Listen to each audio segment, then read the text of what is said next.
Министерством внешних связей будут и в дальнейшем развиваться и крепнуть.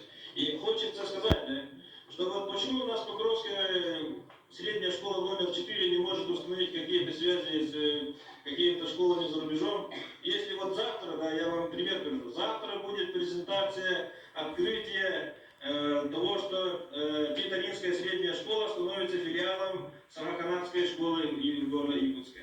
Поэтому вам есть над чем работать, товарищи. И Михаил Ильич Николаев, посещая наш ВУЗ, он поставил задачу, чтобы каждая школа ВУЗа имела связи не только внутри России, потому что вот, когда я проинформировал, что у нас в этом году 1100 учителей прошли переподготовку, у нас активно работает форум Ленинский край, он сказал, ну теперь надо уже не только внутри России налаживать связь, надо находить и за рубеж. И как вы знаете, наша гимназия уже преподает японский язык, наша Покровская средняя школа номер 1 тоже преподается японский язык.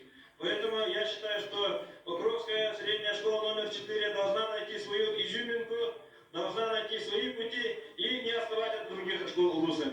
Желаю вам всего самого наилучшего.